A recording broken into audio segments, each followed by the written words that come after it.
On September 5th, 2024, at around 11 a.m., Rich Homie Quan was found unresponsive in his Atlanta home. I'm sorry, are you saying he's not breathing? Is that correct? I'm not hearing you. Yes.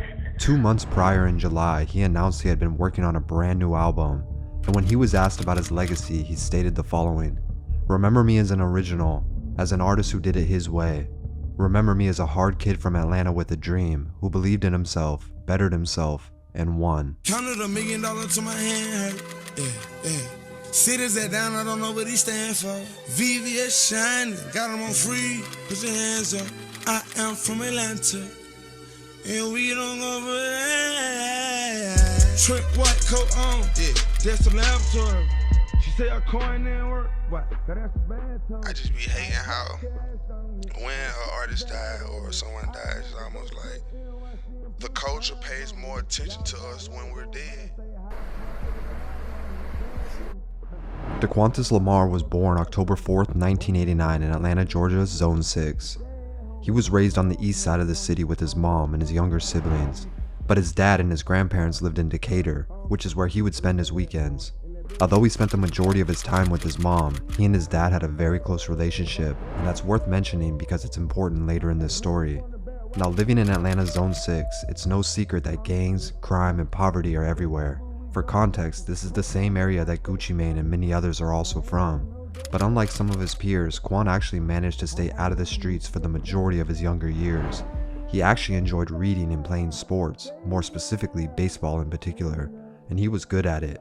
When he was a freshman at McNair High School, he was already playing for the varsity team and was considered the standout player. Quan later talked about this though and stated he always felt like baseball wasn't really a black sport.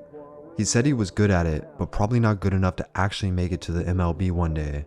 So even though he was really good, in the back of his head, he really wanted to be a rapper.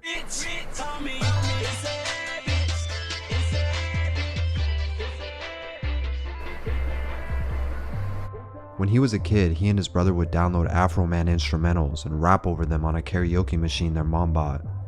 Throughout his teen years, he wrote over 100 songs, but was always too shy to share them with anyone because he thought people would laugh at him. Despite keeping his music a secret, he did come up with a name for himself in the 11th grade, and that of course was Rich Homie Quan. Well, where did you get the name Rich Homie Quan from? Well, it came from just me and my buddy kidding around, I say about like 11th grade. Me and my buddy Jerry were downstairs in my mom's closet, which was my studio at the time, where I was set up. I don't know, he was in the booth and I was on the computer, and he just like, man, we're gonna be called the Rich Homies. As high school came to an end, Quan was met at a crossroad in life. He had two choices: go to college and play baseball with the scholarship he earned, or pursue his dream of making music. Initially, he took the safe route. He accepted the scholarship at Fort Valley and started attending school. He quickly realized there was a problem though. The commute from Atlanta to Fort Valley was almost 2 hours, and honestly, he just wasn't feeling it. So after a few weeks, he dropped out altogether. I would say I probably didn't go because of my peers around me. Felt as if I could learn more in the streets opposed to what the schools could teach me at a college level. I felt as if I would gain a whole lot more from my peers opposed to college. I felt as if college was a waste of money. Now, Quan knew he wanted to take music seriously, but he still had some problems with that were holding him back, and one of them, of course, was money. His mom had bought him a microphone for his graduation gift, but he still needed money if he was going to be able to do anything music related. He got a job working as a server in a restaurant at the airport, but just like school, he simply just wasn't feeling it, so he quit that too. At this point, he felt there was really only one direction he could go, and he was feeling desperate. At that time, I was serious on music to a certain extent, but I was shy. You know what I'm saying? So like, I think I can rap, but I don't want to let nobody hit these songs because I don't want them to laugh at me. You know what I'm saying? So I was like, man, I don't know, maybe I would give me a little money, might have a little more to talk about. I was in the school breaking rule, misbehavior. Shout out to Lil Dude, that nephew. Well, one summer day, his friends came and picked him up. Quan says he honestly didn't know what was going to happen or where he was going. His friends simply said they were going to go cut some grass, but that's not exactly what happened. They pulled up to a random house, everyone hopped out, and Quan stayed back in the car. His friends proceeded to almost pull off a home invasion. I say almost because they all ended up getting caught, Quan included. Fortunately for him, it was his first offense, so he bonded out and was back on the streets the next day. This was the first time he had ever really done something illegal like that, so you'd think it would scare him, but that couldn't be further from the truth. In fact, the only thing Quan was actually thinking about was how he could probably get away with it if he moved smarter than his friends did that day. He also felt like if he got his money up, he'd had more to talk about in his music and would make it more interesting, and that's how he justified it to himself. So he got a crew together and made a plan to rob some houses, even taking it as far as to only rob in the daytime because invasions at night gave more time if you were caught.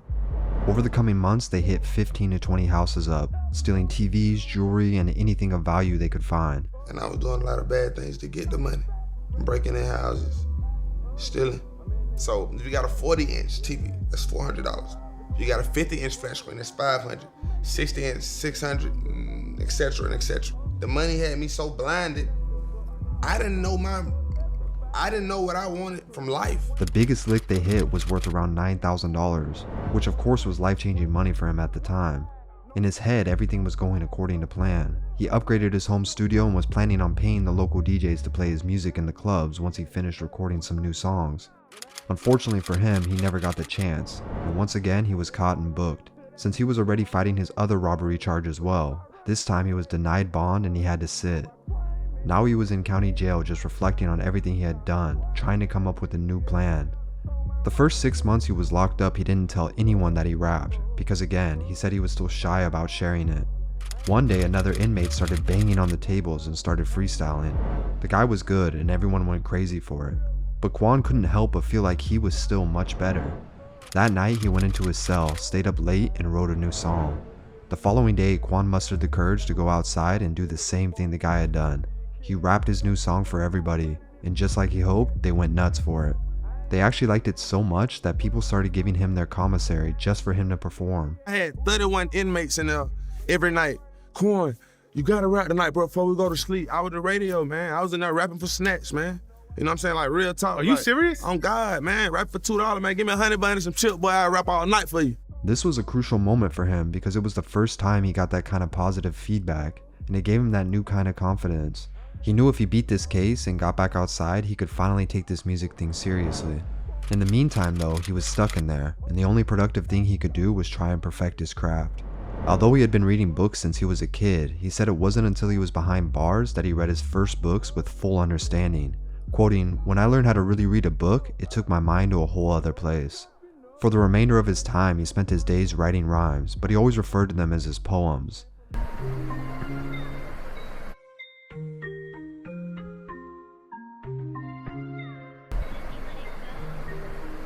It took 15 months for this case to finally get resolved and for him to be set free.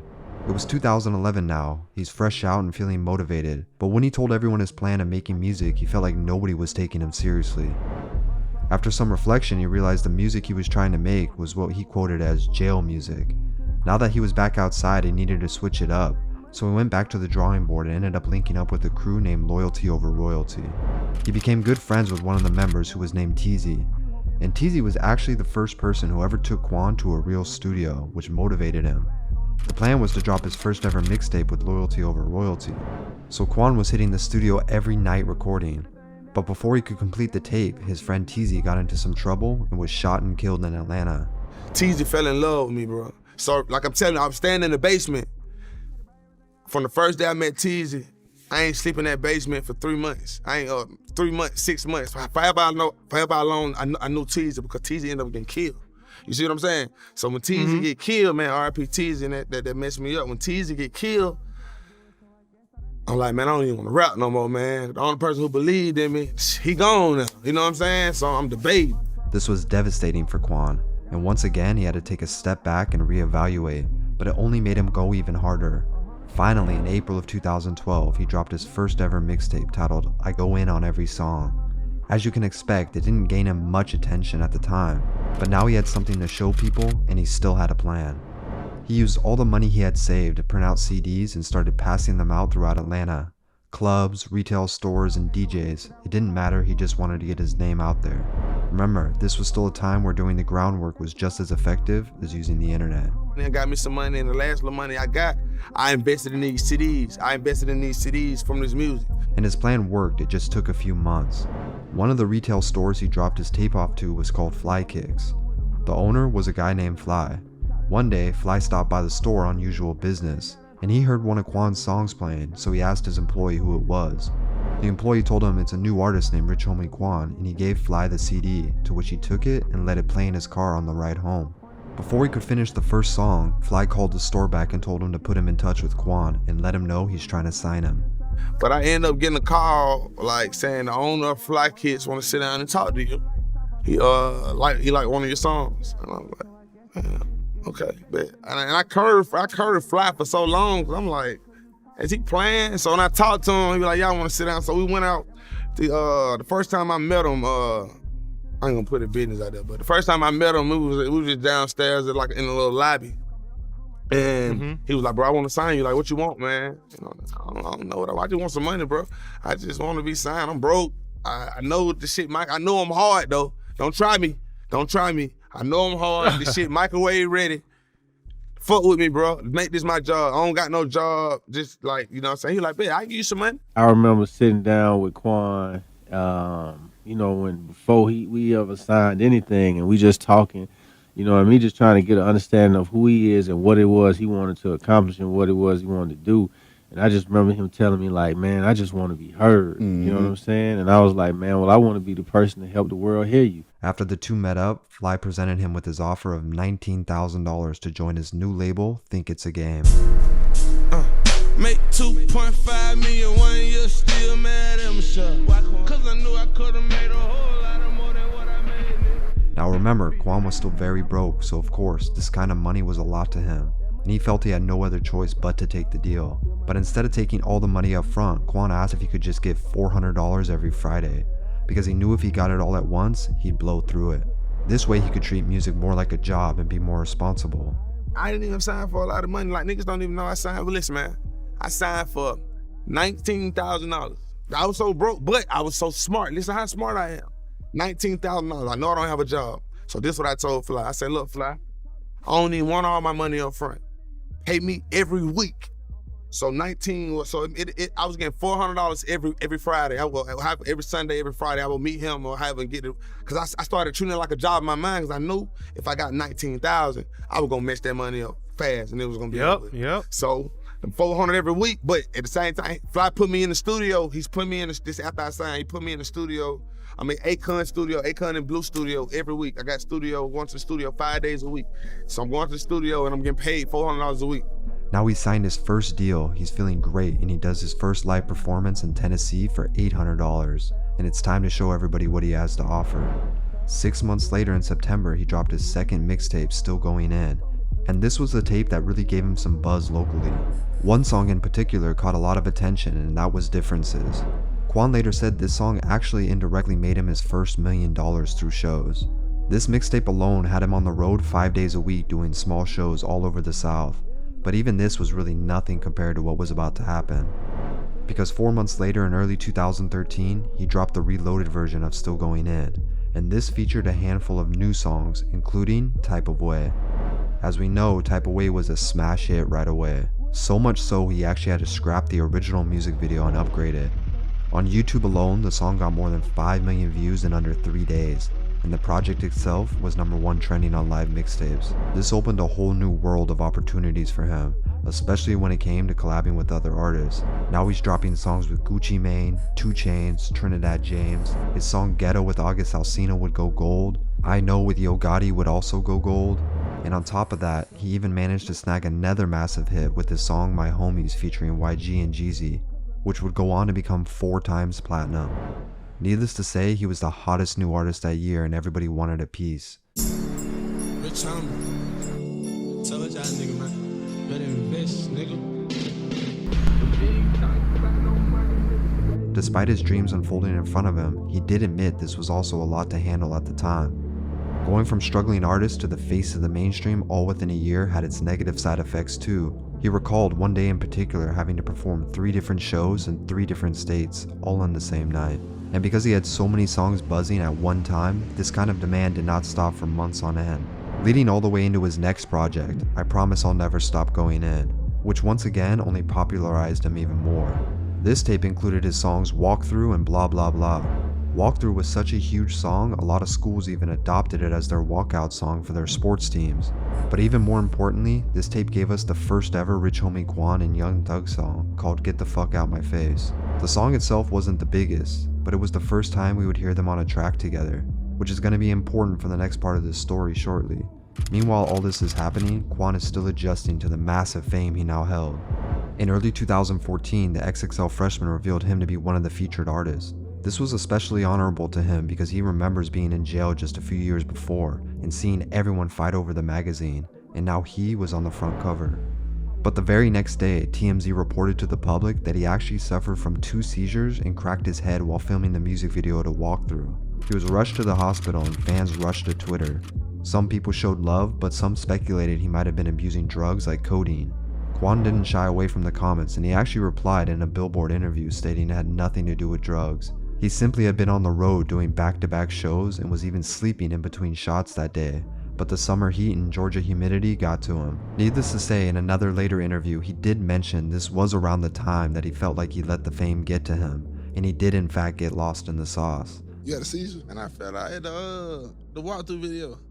Oh, I did see you The talk about walkthrough that. video, man. I fell out. Like, it was so crazy. You know, like, I don't even remember the season. I don't compromise to the people. No, I don't even lie to the people. I ain't even gotta try for the feeling like Jesus Christ on the cross. Nigga, how I take a sacrifice and I die for the people. In the midst of all this, Young Thug and Quan were building a friendship behind the scenes after debuting their first song together.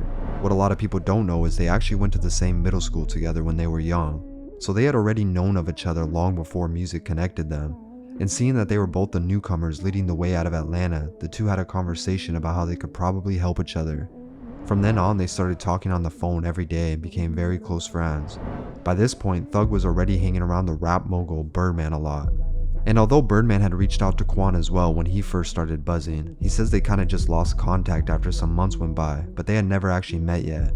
It wasn't until he was doing a show in Florida that Thug introduced the two officially. That night after the show, Birdman brought Quan to the studio and played him some music. The first song he showed him was Lifestyle, which already had Thug's chorus attached. Birdman told Quan he had been saving the song for him, so he hit the booth and finished his verse in 20 minutes. But yeah, when he hit spacebar, boom, spacebar, Lifestyle, come on. I go in there and knock my shit out, man. That motherfucker on the radio 4 days later. But they didn't just make music that night. Birdman also proposed his new idea to Quan. He had been working on forming a new group of artists under his Rich Gang imprint, and Thug was already one of the artists he was repping. Now seeing that this was the same guy who brought the world YMCMB with Lil Wayne, Drake, and Nicki Minaj, this seemed like a no-brainer. But it's important to note that this was unofficial and no paperwork had been signed on Quan's end. Without hesitation, Birdman then came to Atlanta, booked out an entire studio for 6 months for them to work out of. This is when things started to get messy though. It's just nobody knew about it at the time, but it also brought us some of the best music that year, and with songs like Lifestyle, maybe even the decade. Lifestyle would be the nail in the coffin for anybody who still might not have heard Quan's music yet. It goes without saying the song was an absolute massive success for him, Thug, and Rich Gang. And although a few other artists were also repping Rich Gang at the time, it was obvious these two were the superstars, and that's exactly what they were. Their collabs quickly became fan favorites, and according to Quan, the two lived on top of each other, with Thug's apartment being above his. So when it was time to record, he would just bang on the ceiling and let Thug know he wanted him to come down. And that's how we would get the Rich Gang Tour mixtape in late 2014. But as I mentioned, not everything was as good as it seemed on the outside. See, Birdman still had a problem in that he was still putting a lot of pressure on Quan behind the scenes, because he wanted him to officially sign to Rich Gang and get that paperwork done. But there was always one person in the way of that, and it was Quan's dad. Remember I stated earlier he and his dad were very close, and he was even one of his managers now. His dad was hesitant to allow him to sign anything with Birdman, and rightfully so. This was causing tension between the two, and allegedly his dad and Birdman even got into some heated arguments about it. But that's not even all of it. In September of that year, 2 men barged into his dad's barber shop on an alleged robbery and shot his dad 4 times. Now he would end up making a full recovery eventually, but this was really the beginning of the end of Rich Gang. A video then leaked online of Quan talking about the situation, where he even mentioned he knew Thug and Birdman had something to do with the robbery, but he just had no proof. Everybody been talking about it. I'm gonna just be a man and answer myself. Right. Straight up, man. No door has to do with what you can't prove. Right. Point blank period. His theory was that maybe Birdman was trying to get rid of his dad so he could try and take more control of him and his music. And he also mentioned that when they were doing shows, Quan was the one who was always getting the larger checks. This was very confusing for fans at the time because Rich Gang seemed like the next big thing, and they were making chart-topping music together, but really that was all about to end. Blind nigga with a push out killer. I ain't looking for the swoop, I need a bitch who got me. I want a bitch with some loop, who gon' take care of her kid? I mean, make sure her kid. In January of 2015, a man named Big Nut was standing in a parking lot outside of an Atlanta barbershop. At around 7 p.m., a car pulled up and started firing shots, killing Big Nut and injuring 2 others in the process. Now, Big Nut was a well-connected man in Atlanta's music scene, and he was especially close with rapper YFN Lucci. We now know that YFN Lucci and Thug have a long history of beef with one another, and the death of Big Nut caused a lot of violence in the city. The police allege at least 4 other murders happened as a result of this, but at one point in time before, everybody was cool. Thug, Lucci, Big Nut, and Quan all hung around the same people, and Quan and Lucci were both signed to Fly's Think It's a Game label, so it made sense. But now that Lucci and Thug were entering a full-on war, people like Quan, who never even portrayed the gangster lifestyle, was stuck right in the middle. People were losing their lives, his dad was getting shot, and Birdman was still trying to tie him down to a contract. None of this is what Quan signed up for, and he was just trying to make music that made people feel good. So he felt he had to make a decision, and his dad advised him to step away from all of it, and especially distance himself from Rich Gang. So of course, on his next radio interview, he made the announcement and said he was going to be focusing more on him. But I have been focusing more on myself. I've stepped away from the Rich Gang a little bit just to get back to Quan. Right. People want Quan back, man. Although he kept it cordial and didn't diss anybody in the process, it goes without saying that Thug especially didn't take it well. In this video from one of his performances, Thug went on to call him Bitch Homie Quan. You saw the fucking video, man. This stupid lame nigga trail. That Bitch Homie Quan. Again, at the time, most people didn't understand why they were going their separate ways. And when asked about it in interviews, Quan always insisted there wasn't an actual problem. What happened with Young Thug? What's the story there? You guys are friends and then the whole thing fell apart there? Or where are you guys now on this? Me and Young Thug, man, you know what I'm saying? Like, yeah, you know, like we can't, yeah, you know, he'll always my brother for life, man. You know, no hard feelings, you know what I mean? We both went to middle school together. We live in Atlanta. Right now, just a lot going on. You know, I'm still the same Quan, man. I've never said anything to trash Thug or banish his name, because that's not where I come from. Even so, Thug would throw little disses at him. Hey, fuck Rich Homie. Fuck Rich Homie. And eventually Quan did fire back a little.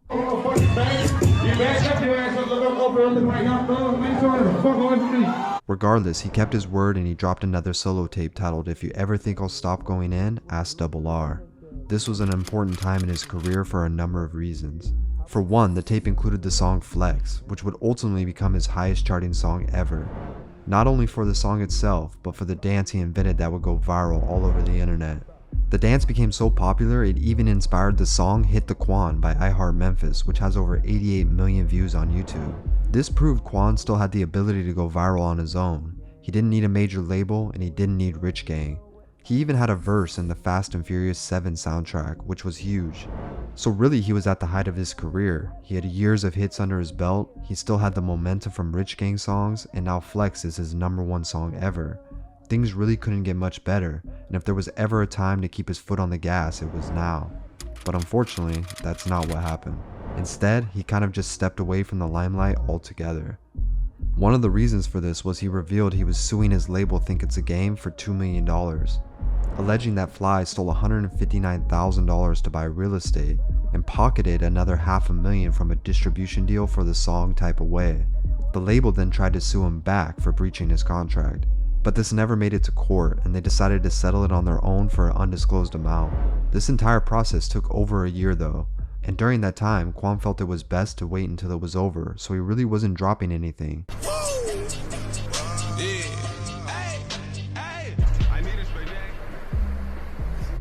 Taking a break at the peak of his career wasn't beneficial for anyone. I couldn't release music, man. You know, they just really put a dark cloud over my head, you know what I'm saying? Dark cloud where I couldn't record. I didn't even want to hear the radio, you know what I'm saying? He did end up dropping 2 mixtapes at the end of that year, but they both kind of just flew under the radar because there wasn't much promo now that he had problems with his label. On top of it, people were really waiting for his first album, but it just never came. Now things just kept getting worse. Over 100 Rich Gang songs would be leaked online because it turns out Birdman forgot to pay the studio that he rented out for half a year. So somebody at the studio was upset and dropped all their unreleased music online for free. Quan said he didn't really care about this because he had no intentions of dropping those songs anyway, but it still wasn't a good look. And while we're speaking of good looks, we have to talk about his VH1 honors performance. Now, Rich Homie Quan was invited to the VH1 honors ceremony to sing Biggie Smalls' hit song, Get Money, alongside Lil' Kim. Fabulous was supposed to do it, but he had to back out last minute, which led them to asking Quan. There was no real reason for him to do it other than the fact that he needed to create a little buzz again. This was supposed to be an easy way to show face and pay homage to Biggie, but while on stage he dropped the ball and ended up forgetting the lyrics, which ultimately just led to an awkward moment and the whole thing backfired on him. You wanna sip more on my living room floor, play Nintendo with C's and Alamo. Yeah, hey, hands up. Sex all day. You wanna be my main squeeze, baby? It wasn't a huge deal, but it still got some backlash from the Breakfast Club, who awarded him their Donkey of the Day. Donkey of the Day for Tuesday, July 12th goes to Rich Homie Quan. Now that still wasn't all of it. In 2017, while driving to one of his shows, he was pulled over, and when the cops searched his car, they found a stolen gun, weed, and ecstasy. The prosecutors were threatening him with 30 years if he was convicted for this. The case would take over 2 years to finally be resolved, and ultimately it was thrown out for lack of evidence. But at the time it was a big deal. His hiatus was really affecting his career, and honestly none of his songs were charting the way they used to be. I'm trying to see what's going on. Why everybody think I fell off? Why everybody think I fell off? I don't know why they were thinking that, dude. You know what I'm saying? Shit. Man, I been waiting on y'all. I been waiting on y'all. You know what I'm saying? I still been, you know what I'm saying? Come on, I'm still the richest homie of them all. The legal battles, long break, and lack of an album had killed off any momentum he had left. Now make no mistake, his name still held a lot of weight, but the demand just wasn't there anymore. Man, I can't drop no music. My show money down. Man, I got a dark cloud over my head, bro. I probably was the person, I would definitely say, I probably was the lowest I was in my life, because you got to think, man, I went from here to here fast. You know what I'm saying? Right. And I blame myself, and it's growth, and I know it was my fault. Quan did finally drop his debut album in 2018 titled Riches in Spirit, and he tried his best to craft something he felt had no skips in it. The album was very well put together and without a doubt some of his best work, but it still wasn't enough to create that comeback that he had been trying to achieve. For some reason or another, it just didn't get the promo it needed, and it got no love from the community. That never stopped him though. From here forward, Quan decided to stay independent and only release music on his own terms. He was still featured on a lot of other artists' songs in the coming years, but he mostly just kept to himself. He ended up dropping 3 more tapes on his own: GIF in 2018, Coma in 2019, and Family and Moolah in 2022.